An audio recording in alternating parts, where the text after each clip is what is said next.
Bueno, como ha dicho Mario, yo he hecho la tesis en evolución de araliáceas, así que es de lo que os voy a hablar hoy, y en concreto la charla se titula Clima, Geografía y Ploidía como motores de evolución, la compleja historia de la familia Araliaceae.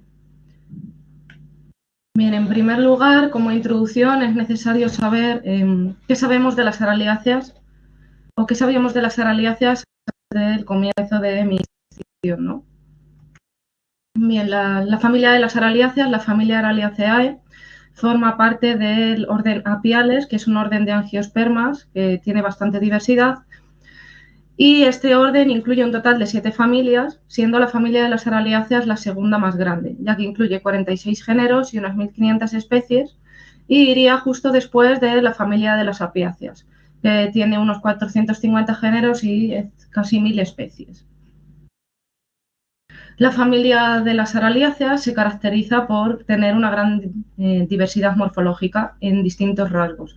Por una parte, destaca que tiene una gran variabilidad en cuanto a la morfología de las hojas. Pueden ser simples, lobuladas o sin lobular, como sería el caso de Hedera, que tiene las hojas simples lobuladas. Pueden ser también con una morfología un poco más especial, como es el caso del género Trevesia, dentro de estas hojas simples. Y luego también tenemos hojas compuestas de distintos tipos, como pueden ser hojas pinnaticompuestas, que aparecen en Heteropanax o en Aralia, por ejemplo, y hojas compuestas, que son las más comunes, especialmente en el clado del que vamos a hablar hoy, que podemos encontrárnoslas, por ejemplo, en el género Hectapleurum, que formaba parte antes del género Cheflera. Por otra parte, también tenemos una gran variabilidad en cuanto a lo que son las formas de crecimiento. Dentro de la familia de las araliáceas, lo más común es encontrarnos especies con un porte arbustivo, como este Plopanax que vemos aquí, aunque también hay bastantes especies de porte arbóreo, como este Didymopanax, que de nuevo antes formaba parte del género Cheflera.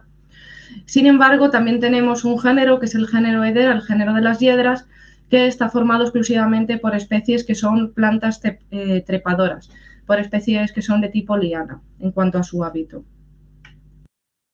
Por otra parte, en cuanto a los frutos, lo más común que nos vamos a encontrar, bueno, es característico de la familia que todos los frutos son frutos carnosos y lo más común es que se encuentren agrupados en umbelas. Normalmente los frutos suelen tener un tamaño muy similar entre todos los géneros y la coloración más habitual es que sean frutos oscuros con tonos desde morados hasta negros, como podemos ver aquí en el Euterococcus.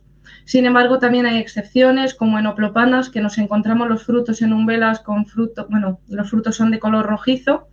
Y luego tenemos otros casos un poco más raros, como el caso de Europanax, en el cual los frutos aparecen sentados. Como se ve aquí, no aparecen, no tenemos umbelas en este caso. En cuanto a la evolución dentro de la familia de las araliáceas, como he mencionado, hay 46 géneros y unas 1.500 especies, y esta diversidad no aparece agrupada de manera homogénea dentro de la historia evolutiva de la familia. Existen 3 clados que agrupan la mayor parte de la diversidad. El de divergencia más temprana sería el clado de Aralia panax. Este clado incluye 2 géneros con unas 100 especies y se encuentra distribuido desde latitudes templadas hasta subtropicales y tropicales. Estos 2 géneros pues, serían los que le dan nombre, Aralia y Panax. Por otra parte, tenemos el clado de Polystias y Pseudopanax, que divergió posteriormente e incluye un total de 5 géneros actualmente, con unas 250 especies aproximadamente. Y este clado se caracteriza por ocupar solamente latitudes tropicales, sobre todo, y en parte también subtropicales.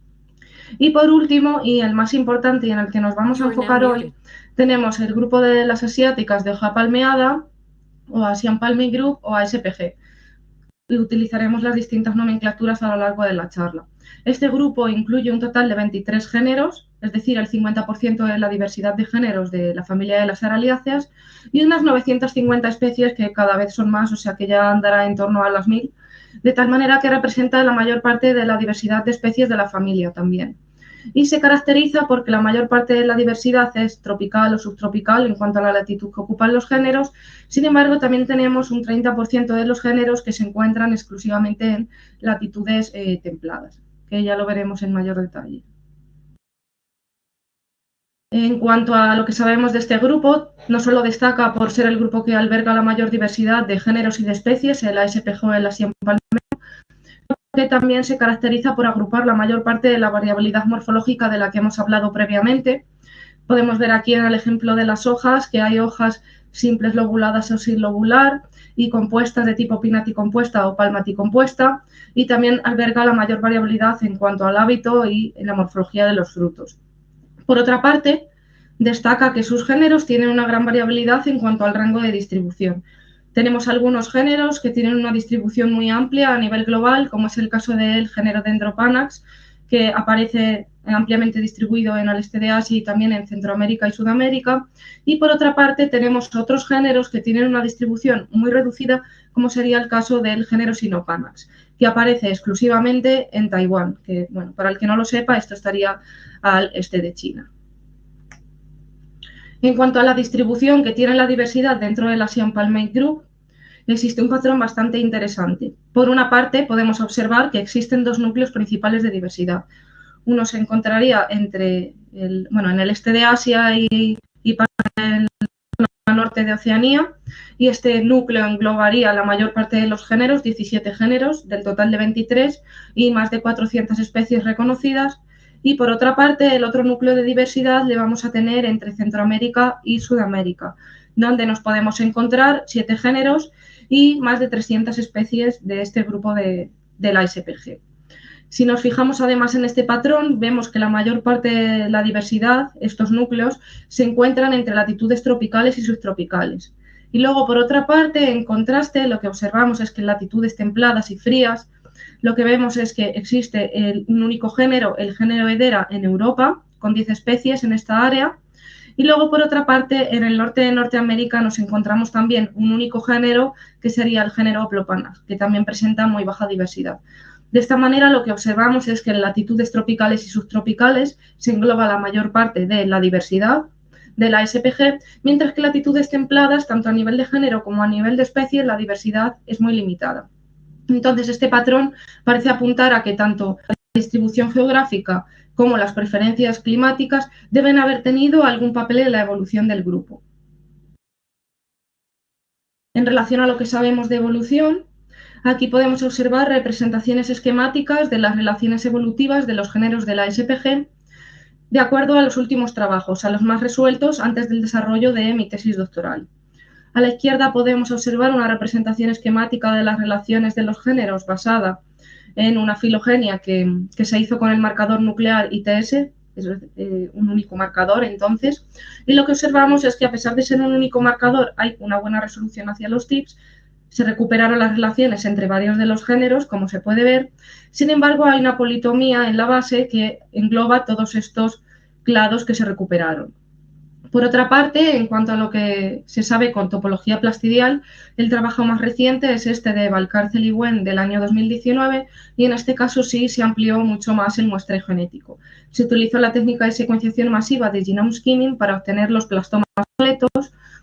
Y en este modelo, bueno, en este trabajo lo que observaron de nuevo es un patrón en el que se han recuperado las relaciones hacia los tips, se recuperan algunas relaciones entre los géneros, pero de nuevo, aunque la resolución ha bajado en estos nodos de divergencia más temprana, vuelve a haber una politomía que engloba a la mayor parte de los géneros. Entonces, este patrón de baja resolución hacia la base y una resolución buena hacia los tips se puede interpretar como que podría haber habido una radiación temprana en el origen del Asian Palmate Group.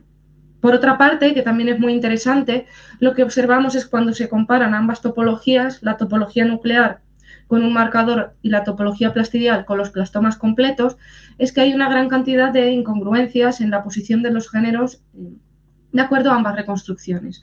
Por una parte, como ejemplos tenemos que el clado de Oplopanax fatsia, que se recupera con datos nucleares en el plasto, aparecería ya separado, con Oplopanax con una divergencia temprana y siendo hermano a un clado que engloba el resto de géneros de la SPG.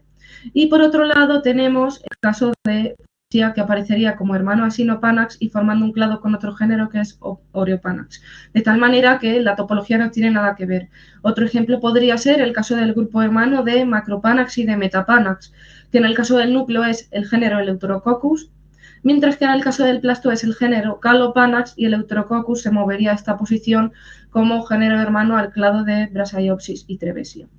En conjunto, esta baja resolución hacia la base con buena resolución hacia los tips y estas topologías distintas recuperadas con el núcleo y con el plasto llevaron a hipotetizar que podría haber habido una radiación con hibridación en el origen de la SPG, pero la falta de muestreo de datos nucleares ha impedido testar esta hipótesis. Y luego, por otra parte, también quería comentar que a pesar de la baja resolución de los trabajos previos, el ASPG se recupera siempre, como podéis ver aquí, que este es un trabajo con secuenciación Sanger con un solo marcador.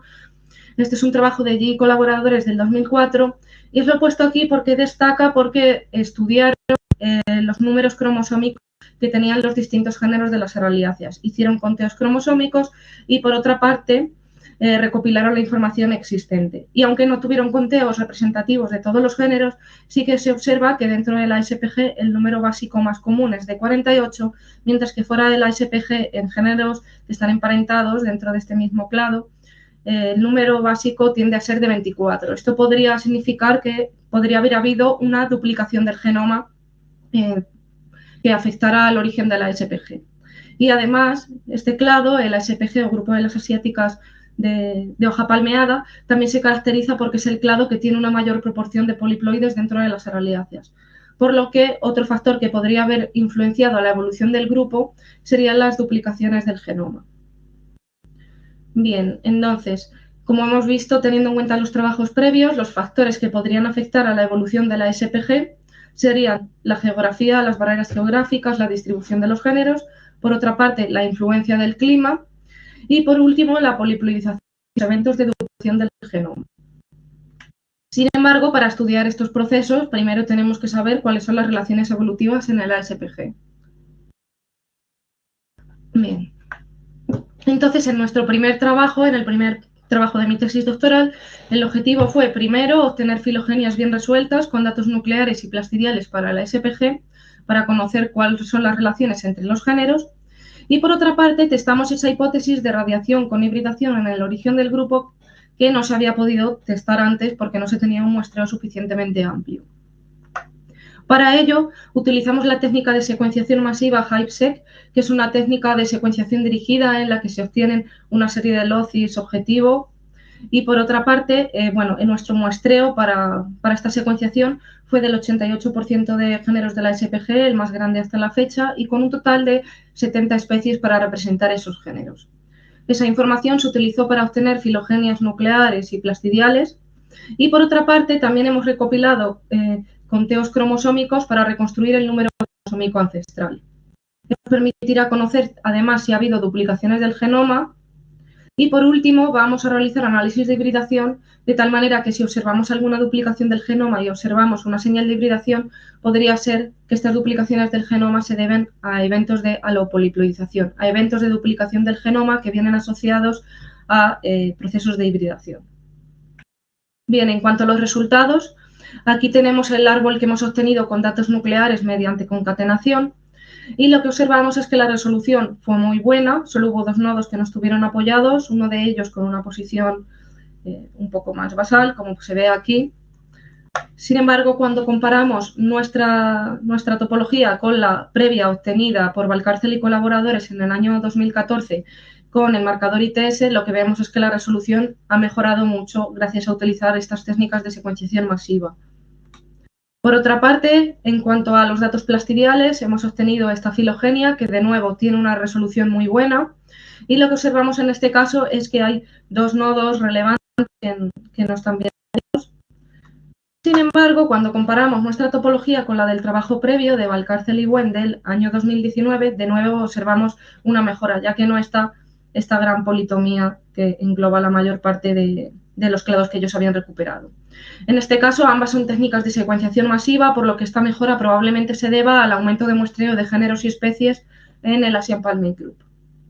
Y también es importante decir que esta topología, la que hemos obtenido, es congruente con la de Valcárcel y Wen del año 2019 y muy incongruente con la topología nuclear, como ya esperábamos. Por otra parte, hemos obtenido otro árbol nuclear con la técnica de Astral, que es una técnica basada en coalescencia.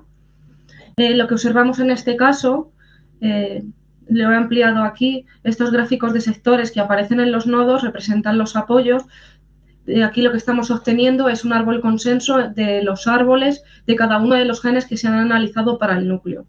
De tal manera que el color azul indicaría si esa topología es la topología dominante, la que se recupera en la mayor parte de los árboles.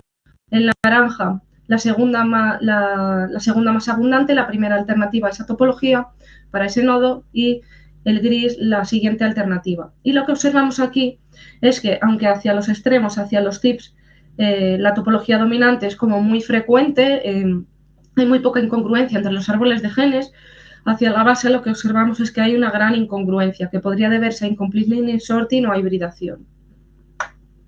Cuando observamos esta representación esquemática, además lo que vemos es que se recupera de nuevo una politomía que engloba la mayor parte de los clados, lo que podría ser señal de incomplete linear sorting y de hibridación, como he mencionado ahora mismo. Por otra parte, para comprobar si ha habido hibridación en el grupo, hemos realizado análisis de hibridación con un programa que se llama SNAC. Aquí lo que se testa es el número máximo de eventos de hibridación entre linajes para los linajes que se incluyen en el análisis, que en este caso hicimos un muestreo un poco más reducido, representativo de los géneros de la Asian Palmate Group. Testamos del número de 0 hibridaciones a 9 eventos de hibridación y para seleccionar cuál es el mejor modelo, el más probable, de la red más probable, se cogerían aquellos valores con un valor de log pseudo likelihood más bajo, que en nuestro caso no estaba muy claro, así que nos quedamos con las redes de valores de 3 a 5 eventos de hibridación. Eso sería lo más probable para la Asian Palmate Group. Cuando vemos aquí las redes que tienen esos valores más bajos, observamos que aunque los géneros y los linajes implicados son distintos, en todos los casos las redes apoyan que ha habido eventos de hibridación que han implicado el origen de la Asian Palmate Group. Por otra parte, hemos realizado la reconstrucción cromosómica basándonos en nuestros datos nucleares y datos plastidiales, y lo que hemos observado en ambos casos es que se produce una duplicación de un número básico de n igual a 12 a otro de n igual a 24, tanto basándonos en datos nucleares como en datos plastidiales, que concuerda esa duplicación del genoma con el origen del Asian Palmate Group. Y en conjunto, este primer trabajo nos indica, por una parte, que se confirma la radiación temprana de la Asian Palmate Group, esa baja resolución hacia la base en los análisis por coalescencia en el árbol de Astral.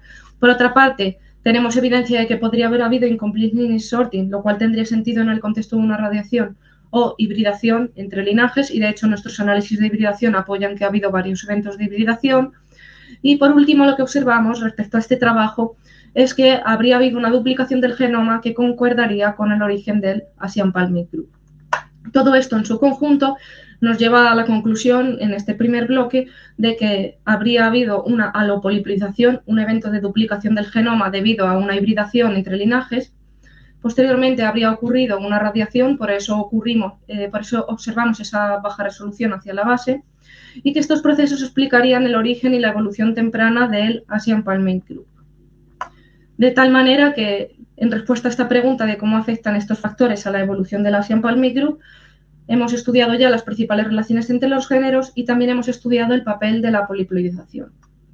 Entonces, nos quedaría por estudiar cuál es el papel del clima y de las barreras geográficas en la diversificación y en la evolución en general de la Asian Palmate Group. Bueno, en primer lugar, análisis de diversificación no se han hecho nunca para el Asian Palmate Group hasta la fecha, y no se han hecho análisis climáticos tampoco, solo se han hecho categorizaciones aproximadas de géneros que se consideran como templados o tropicales. Sin embargo, lo que sí que se han hecho son análisis biogeográficos. Aquí lo que observamos es la reconstrucción biogeográfica obtenida por Valcárcel y Bueno en el año 2019 con ese árbol de plastomas, y lo que vieron es que el origen de la SPG habría ocurrido lo más probablemente durante el Eoceno, y luego se produciría la divergencia de los distintos linajes entre el Eoceno y el Oligoceno, sobre todo. Y lo que observaron es que el origen de la Asian Palmate Group ocurriría de forma más probable en el este de Asia, y desde esa zona se hubiera producido la colonización a nuevas áreas y el origen de nuevos linajes en esas nuevas áreas.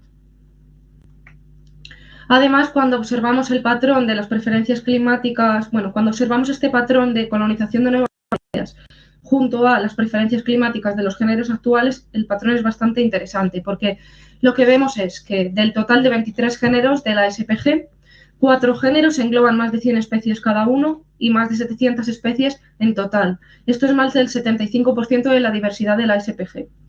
Y luego vemos que estos géneros se caracterizan por haber colonizado nuevas áreas, no se han mantenido exclusivamente en el este de Asia, y además por tener un carácter fundamentalmente tropical. Normalmente se los ha categorizado como tropicales, por lo que parece que tanto las preferencias climáticas como la colonización de nuevas áreas han debido de tener un papel en la evolución de la SPG.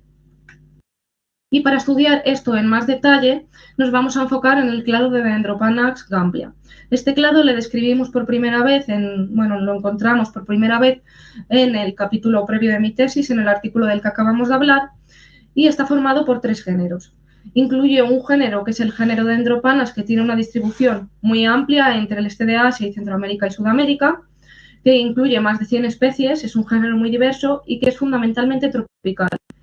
Este género a un clado que engloba 2 géneros con una distribución mucho más limitada en algunas zonas concretas del este de Asia, con una diversidad de especies mucho más baja, 2 especies y 4 especies, y además se han categorizado tradicionalmente como géneros templados, de tal manera que el clado de Dendropanas gamblia es un muy buen ejemplo para estudiar cómo la colonización de nuevas áreas y las preferencias climáticas han afectado a la evolución y a la diversificación del Asian Palmate Group. El objetivo en este trabajo fue estudiar cuál fue el papel del nicho climático en la diversificación del Asian Palmate Group en respuesta a la colonización de nuevas áreas geográficas y a distintas escalas evolutivas. Por una parte, para los géneros de la SPG y por otra parte nos enfocaremos en mayor detalle en el clado de Dendropanas gamblia.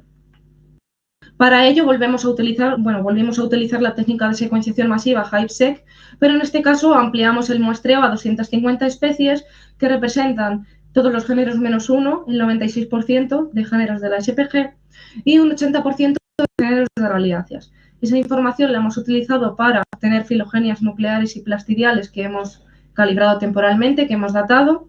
Por otra parte, hemos realizado análisis de diversificación a varias escalas, a escala de género para el SPG y a escala de especie para el clado de Dendropanas gamblia. Y por último, realizamos reconstrucciones ancestrales tanto biogeográfica como climática, como de rasgos que podrían estar implicados en la respuesta al clima y podrían haber tenido un papel en la evolución del grupo. Bien, en cuanto a nuestros resultados, en cuanto a la evolución de la SPG, a la izquierda podemos observar las representaciones esquemáticas de las relaciones obtenidas con nuestro trabajo previo y a la derecha con este nuevo trabajo ampliando el muestreo. Y lo que vemos es que, de nuevo, hemos conseguido una mejora de la resolución y en este caso no tenemos ningún nodo hacia la base que no esté apoyado, ni en el árbol nuclear ni en el árbol plastidial. Y, de nuevo, ambas reconstrucciones son muy incongruentes. Por otra parte, en cuanto a la evolución de la SPG, hemos observado que la divergencia se debió de producir entre el Eoceno y el Oligoceno. Como referencia, el Eoceno acabaría hace unos 3 millones de años y de ahí empezaría ya el Oligoceno. La divergencia se produciría probablemente en el Eoceno y luego la diversificación se produciría ya durante el Oligoceno. Por otra parte, nuestra datación lo que nos dice, de nuevo aquí lo podemos ver en mayor detalle, es que el crown de la SPG, el comienzo de la diversificación ocurre en el Oligoceno y cuando tenemos en cuenta estos resultados en conjunto con la reconstrucción biogeográfica, observamos que el origen se produjo en el este de Asia, como ya sugerían trabajos previos, y durante este periodo, durante el Oligoceno, se observan unas ramas muy cortas, que es congruente con el patrón de radiación del que hablábamos previamente, y se produjo la divergencia de la mayor parte de los linajes en este área, en el este de Asia. Posteriormente, durante el Mioceno, lo que observamos es que ya no se produce tanta divergencia de nuevos linajes, pero lo que sí que se produce es la colonización de distintas áreas geográficas en Centroamérica y Sudamérica, la zona del Euromediterráneo y también el noroeste de Norteamérica. De tal manera que este periodo se caracteriza por la colonización de nuevas áreas. Y la diversificación ya se produciría dentro de los linajes que divergieron durante el Oligoceno. Por otra parte, en relación a las preferencias climáticas y a cómo las hemos analizado, hemos utilizado una metodología un poco novedosa y quería introducirla antes de contaros los resultados. En primer lugar, nos hemos basado en una base de datos de localidades de los géneros de la SPG actualizada y depurada, que se publicó en el año 2022, y la hemos utilizado para extraer información de distintas capas climáticas en repositorios online. Esa información la hemos utilizado para realizar un análisis de componentes principales climático de tal manera que podamos ver la posición de los géneros actuales del Asian Palmate Group en un espacio climático definido. Y aquí lo que vemos es que el eje 1 permite diferenciar muy bien entre los géneros que se han considerado tradicionalmente como tropicales y los que se han considerado como templados. Por eso hemos utilizado este eje 1 o PC1, que es un eje que va de templado a tropical, como una aproximación del nicho climático ocupado por los géneros actuales de la SPG. La información climática actual, por otra parte, la hemos utilizado para hacer reconstrucciones probabilísticas. Este consiste en que, en primer lugar, para cada uno de los géneros tenemos información climática de todas las localidades para este eje 1, que va de templado a tropical, y entonces para cada género actual lo que vamos a tener es una distribución de valores para ese variable, para ese eje. Esto nos permite conocer no solo la posición en el espacio climático, sino también la amplitud y la heterogeneidad, bueno, la amplitud o heterogeneidad de un género en el espacio climático disponible. Utilizando esa información actual podemos hacer diversas reconstrucciones al pasado, de tal manera que lo que observamos es para los ancestros, de nuevo también, la posición al espacio climático y también la amplitud que ocupan en ese espacio climático disponible para la Asian Palmate Group. Por otra parte, también hemos tenido en cuenta si las preferencias climáticas de los géneros se pueden categorizar como en climas típicos o en climas transicionales. Bien, para ello nos hemos basado en una categorización que es la categorización latitudinal. Las especies de la SPG, o los géneros de la SPG, mejor dicho, ocupan latitudes templadas, subtropicales y tropicales. Para aquellas localidades que se encuentran en latitudes templadas y que climáticamente no tienen ningún solapamiento con localidades en otras latitudes, podemos decir que tienen un clima templado típico. Lo mismo pasa con el clima tropical. Las localidades que se encuentren en latitudes tropicales y que no se solapen climáticamente con localidades que están a otras latitudes serán tropicales puras. Sin embargo, luego encontramos otros casos que serían los climas transicionales. Va a haber localidades en áreas subtropicales, en latitudes subtropicales, que se solapen climáticamente con localidades en latitudes templadas o con localidades en latitudes tropicales. Estos serían los climas transicionales, es decir, serían climas entre el tropical y el subtropical o entre el subtropical y el templado. Y una vez hemos hecho esta introducción de cómo es la metodología que hemos utilizado, vamos a ver cuál es el espacio climático que ocupan los géneros de la SPG y sus ancestros. Bien, en cuanto a los nichos climáticos actuales, en primer lugar, lo que destaca es que son muy heterogéneos si comparamos entre todos ellos, ocupan además un espacio climático muy amplio en general y lo que vemos es que ocupan distintas regiones climáticas, desde el tropical hasta el subtropical, tropical, subtropical o templado subtropical también, fundamentalmente. De tal manera que son nichos muy heterogéneos, como digo. Sin embargo, cuando hacemos la reconstrucción al pasado, basándonos en los datos climáticos actuales, lo que observamos es que los nichos climáticos de los ancestros son mucho más estrechos, mucho más similares entre sí y además se encontrarían en la transición entre climas tropicales y climas subtropicales, en todos los casos. Bien, estos resultados los vamos a tener en cuenta en conjunto, los del nicho climático, junto con la datación y la reconstrucción biogeográfica y además hemos calculado las tasas de diversificación de los géneros actuales de la SPG. Las hemos calculado en un escenario sin extinción, que sería la columna de la izquierda, y en un escenario con extinción, que sería la columna, bueno, con una extinción muy elevada, que sería la columna de la derecha, siendo los colores más cálidos representativos de unas tasas de diversificación más elevadas.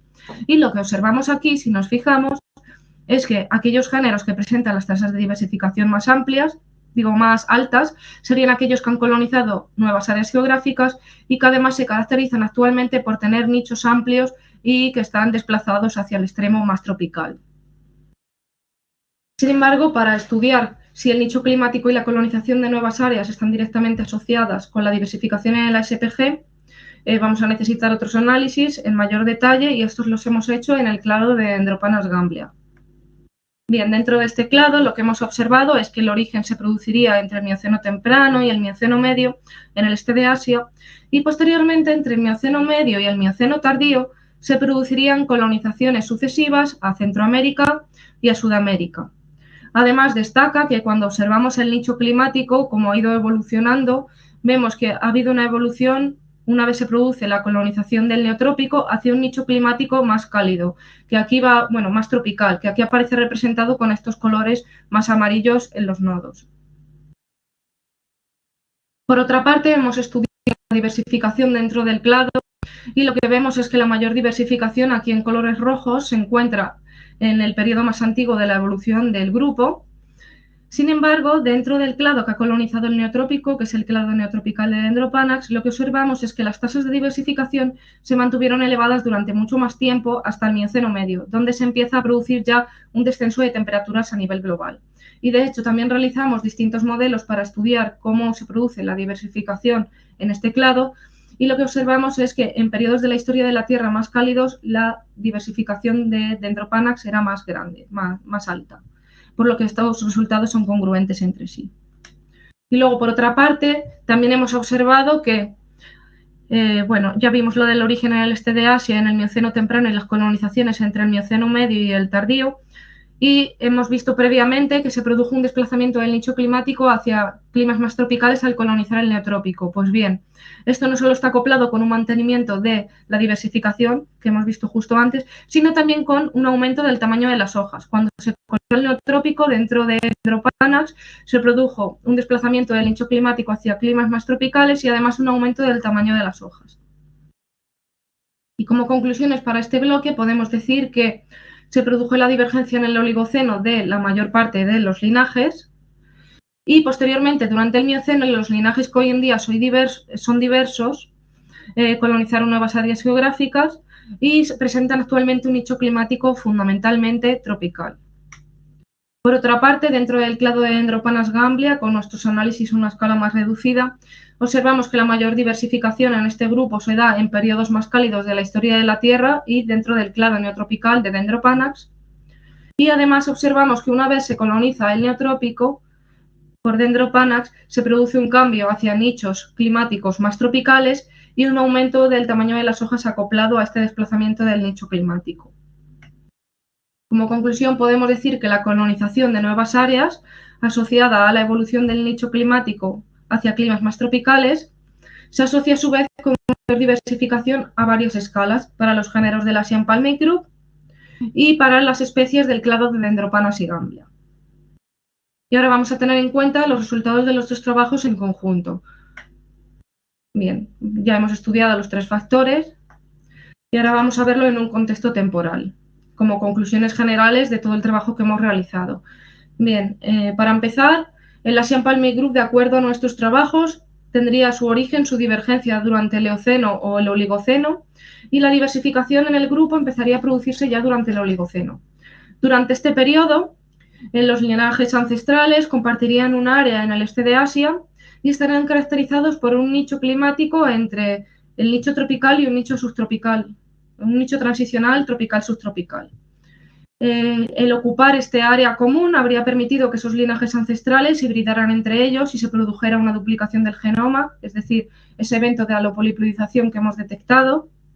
Y posteriormente, probablemente este evento de duplicación del genoma proporcionara suficiente diversidad tanto genética como de rasgos relevantes para que se produjera esa radiación temprana de linajes del Asian Palmate Group, en la que se produjo la divergencia de la mayor parte de los linajes que encontramos actualmente. Y durante todo este periodo se estaría produciendo una conservación del nicho climático que se encontraría en esa transición del tropical y el subtropical. Por otra parte, durante el Mioceno, lo que observamos es que se producen colonizaciones a nuevas áreas geográficas, ya no está limitada la distribución al este de Asia. Durante este periodo ya la divergencia de linajes es muy inferior.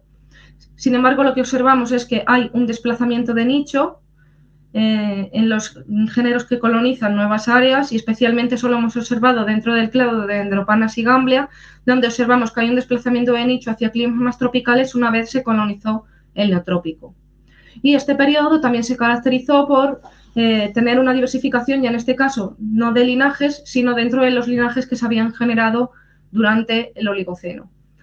De tal manera que observamos en el caso de Dendropanas gamblia que durante el Mioceno se produjo una gran diversificación dentro del género Dendropanas y dentro del clado que colonizó el neotrópico. Y bueno, esto sería un poco los resultados que hemos sacado de estos dos trabajos de mi tesis doctoral. Y ya por último quería dar las gracias por una parte a la SEBOT a la SEBOT por invitarme a dar la charla al grupo de sistemática y también a la Universidad Autónoma de Madrid donde he realizado la tesis y a las instituciones donde hice las estancias sin las cuales estos trabajos no habrían sido posibles, y sobre todo a los coautores de estos trabajos, a mis directores de tesis Virginia y Mario, a Nagore, que también trabaja en la UAM, y Marina, y por último a Gabe y a Jun de la Smithsonian y a Luis Valente del Naturalis. Y dejo aquí mis datos de contacto, tanto el correo electrónico como el Twitter, por si alguien tiene alguna duda que me quiera hacer. Ya está. Muy bien, muchas gracias, Angélica. Muy buena charla y muy buena tesis. Un grupo de plantas muy interesante. Bueno, tenemos tiempo, como siempre, para preguntas. Como la mayoría estáis conectados solo con auriculares, podéis dejar vuestras preguntas en el chat. Y bueno, si os animáis a hablar, podéis salir y volver a entrar con micrófono.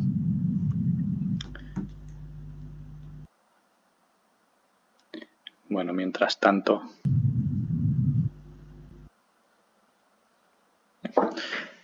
yo tenía alguna cosa así para comentar. Acerca de el tema de los análisis de SNAC, de hibridación, ¿no?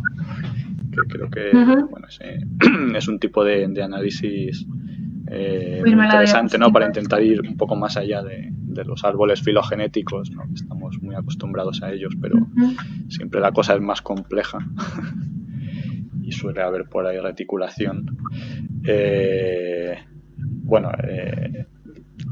Primero te iba a preguntar, en este análisis incorporabais todos los genes de HiveSeq, ¿verdad? ¿Y también las secuencias plastidiales? No, esto lo hicimos solo con los LOCI nucleares. Y bueno, en realidad con los LOCI nucleares con los que nos quedamos una vez eliminamos parálogos, porque se encontraron muchos LOCI que tenían parálogos en distintos géneros y esos se eliminaron de las filogenias que he presentado aquí. Entonces es como con unos 300 LOCI o algo así nucleares. Y lo que intentamos hacer, como tiene tantas limitaciones computacionales este análisis, es intentar hacer una selección de los linajes que más nos interesaban, ¿no? Por tener un poco de representación de todas las serraliáceas y de la SPG en particular. Pero bueno, fue un caso un poco raro porque lo que he visto yo en otros trabajos, aunque no soy experta en el tema ni nada, es que lo normal es que se alcance un punto de inflexión una vez se realiza el análisis y tú puedes decir que ese sea el número de eventos de hibridación estimados, el número máximo de eventos de hibridación entre linajes. Pero aquí observamos que podría haber 3 eventos de hibridación, pero luego vuelve a subir otra vez. Entonces, por eso nos quedamos con las redes de 3 a 5 eventos para hacer la interpretación de los resultados.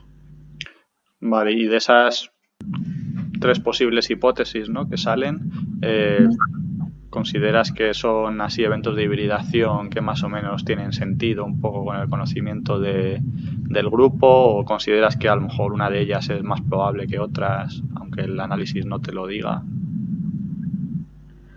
Pues no lo tengo muy claro, la verdad. Estábamos pensando repetir los análisis más adelante, ya enfocándonos exclusivamente en el Asian Palmate Group, para representar más clados dentro de lo que es mi grupo de estudio, porque aquí también están otros grupos de la familia de las serraliáceas. Para mí sí que tiene sentido que los eventos de hibridación impliquen el origen de la SPG. Con el resto de resultados que tenemos es totalmente congruente. Y luego, por ejemplo, pues de 3 eventos implica una hibridación de Sciadophyllum con el origen. Otro linaje que también es de divergencia temprana y que es morfológicamente muy similar es el de Stapleurum, o sea que para mí podría tener cierto sentido entonces esa similitud morfológica que hay entre esos 2 géneros, que de hecho estaban en el mismo género históricamente y luego se vio que no era monofilético. Pero creo que a esto hay que darle otra vuelta, porque claro, las redes no son congruentes entre sí, ya no es solo que tengan un evento más o un evento menos, sino que no son exactamente los mismos linajes. En el caso de Aralia panax y el clado de Rabukawa, que le vemos arriba a las 3 redes, sí que es congruente, pero en otros no se ve tan claro. Entonces hay que darle otra vuelta. Claro. Muy bien. A ver, hay gente que está escribiendo. Bueno, otra cuestión que me surgía, ya lo hemos hablado alguna vez, ¿no? Siempre que veo la distribución de la SPG me llama la atención que al ser un grupo tan tropical, que esté en las regiones tropicales de Asia y de América, pero no de África, ¿no? No sé si hay alguna Vale. hipótesis de por qué podría ser eso, geográfica, Bueno, realmente climática. por factores de dispersión no creo que sea, porque toda la familia tiene frutos carnosos y, bueno, algunos de hecho se ha visto que dispersan fácilmente por aves y demás. Si asumimos que históricamente eso ha sido así a lo largo de la familia, no creo que la dispersión sea un problema para llegar a África, sino que sería un problema o de establecimiento o de que el cambio del clima ha hecho imposible que la SPG se haya mantenido allí. Pero de hecho sí que encontramos otras araliáceas tropicales que sí que se encuentran sobre todo en el centro de África. Tenemos varias que estaban antes en Cheflera también, que era un cajón desastre, y luego hay otros géneros como Pusonia y demás que son de araliáceas y han llegado a África, o sea que Sí, pudiera ser que a lo mejor en probablemente no África haya. estén otras araliáceas ocupando los mismos nichos, ¿no? Sí, puede ser que la también. SPG. Como las otras tampoco las hemos estudiado en mucho detalle, o sea, en nivel evolutivo sí que se han hecho estudios, pero a nivel climático no lo hemos estudiado hasta la fecha. Ni siquiera tenemos bases de datos de distribución fiables para esos otros géneros. Entonces, esa es otra línea de trabajo en la que hay que seguir. Del resto de géneros de araliáceas, ¿no? Que no son de la Y lo que SPG. está comentando Virginia, de que la colonización de esas zonas es previa, sí, realmente, de acuerdo a nuestras reconstrucciones biogeográficas, África se habría colonizado antes del origen de la SPG, de hecho. Luego, si ha habido o no ha habido más colonizaciones posteriores, no podemos saberlo porque no han llegado hasta el presente. Sí, podría ser que la presencia, ¿no? de esos linajes anteriores de araliáceas haya prevenido, ¿no? la colonización de otros Sí, puede ser linajes. que ya no puedan ocupar esas zonas porque las ocupan otras araliáceas. Sí. Bueno, Virginia estaba comentando en el chat un poco sobre eso, que quizás sea ocupación de nicho porque parece que la colonización de esas zonas es previa. Santi Martín Bravo comenta que ha sido una charla estupenda, enhorabuena, y pregunta qué muestreos mínimos o recomendables de ocurrencias se requieren para poder reconstruir de manera fiable la tendencia climática de los géneros y o especies que habéis realizado. Vale. Bueno, es una pregunta un poco tricky porque, claro, nosotros no hemos hecho pruebas probando con menos muestras a ver si los resultados cambian mucho, aunque eso podría ser interesante a nivel metodológico. Lo que sí que te puedo decir es que para hacer el análisis en sí, el número mínimo para que te obtenga una curva de distribución es de 5 muestras, pero no es recomendable utilizar tan pocas muestras para representar el espacio climático actual e ir al pasado, porque claro, tienes una visión muy simplificada y eso hay algunos linajes que tienen una distribución muy reducida y ha sido difícil obtener datos. Y eso que se han hecho georreferenciación y demás. Pero bueno, más que el número de datos, vosotros que trabajáis con CAD, creo que el problema sería la fiabilidad de esos datos, de revisar la fuente de esos datos y que puedas estar seguro de que esa especie está en esa localidad concreta. Porque aquí se ha trabajado con datos procedentes de GBIF también, ¿no? ¿Cuál es la procedencia un poco de los datos? ¿Nos puedes contar así?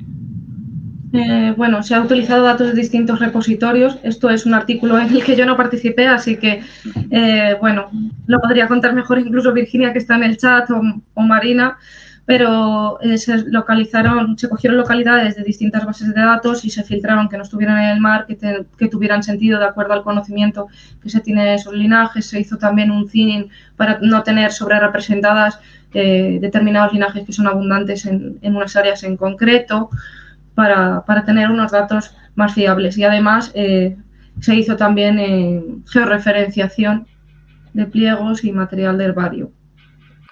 Muy bien. Sí, Virginia estaba comentando sobre ello en el chat, creo que va... Ella lo puede contar mejor. creo que va a conectarse. Y es que esto realmente yo utilicé la base de datos, pero ese artículo ya estaba publicado. Entonces, Claro, por supuesto, vamos, todo esto para es mejor parte de una diseño, sí. línea de investigación Claro. en la que viene participando A ver bastante gente. si se vuelve a meter.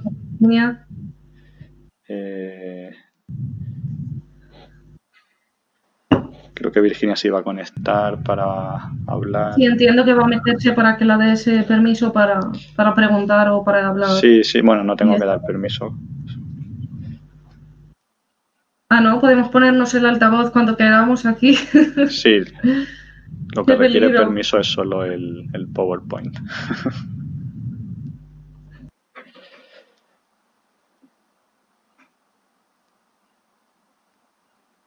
Bueno, estaba comentando Virginia en el chat que la selección de las muestras para las distribuciones climáticas, que no es al azar, sino que es proporcional a la cantidad de muestras que tienes en cada clima para cada género.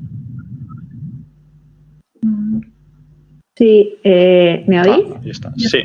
Sí, te oímos. Se oye. Vale, me he perdido, claro, al salirme me he perdido lo último que has comentado. No, estaba Angélica. leyendo lo que has puesto en el chat simplemente. Ah, vale. Pues nada. Vale. Que respecto a lo del muestreo, pues como siempre, cuantas más puntos tengas en relación a la distribución de la especie, mejor. O sea, esto es... lo que pasa es que no influye tanto en el sentido que tengas muchos o pocos, sino que estén bien representados.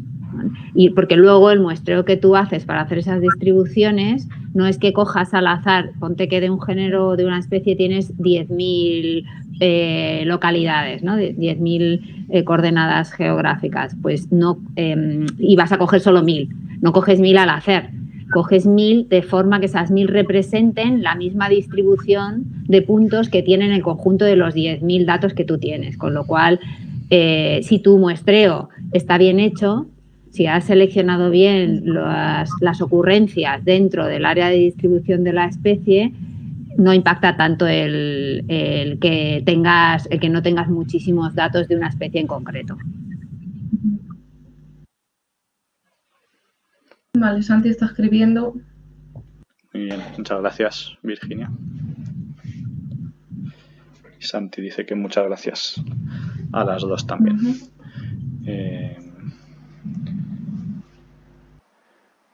Bueno, si no hay ninguna pregunta más, yo también te iba a preguntar un poco así cuáles son las perspectivas así de esta línea de investigación, cuáles pueden ser los siguientes pasos en la investigación de la evolución de la SPG o de las araliáceas en general.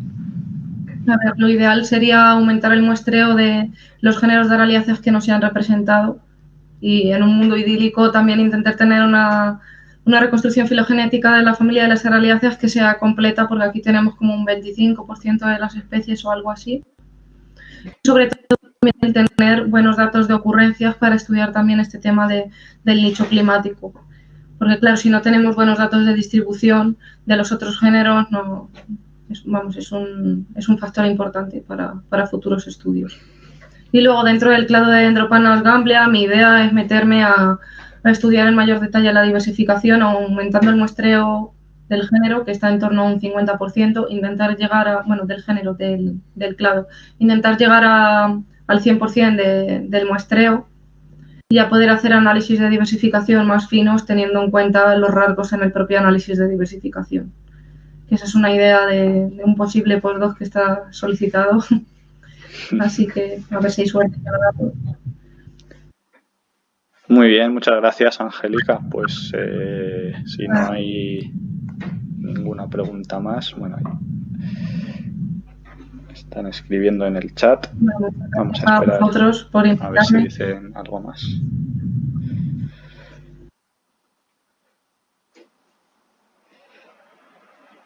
Gracias y enhorabuena, dice Carlos Salazar.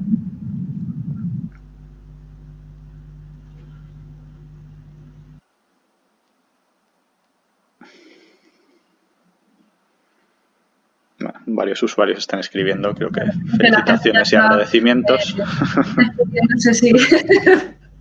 Creo que ya no hay más preguntas. Bueno, y si no, como tenéis mi contacto, pues me podéis mandar un email o por Twitter Muy bien, pues gracias a todos también por asistir. Ya sabéis que, como siempre, colgaremos la charla en YouTube y lo anunciaremos por Twitter para que la pueda ver todo el mundo que no ha podido asistir. Y nada, muchas gracias y nos vemos en la siguiente sesión del café sistemático, ya correspondiente al mes de marzo. Así que nada más. Muchas gracias. Nada más. Gracias.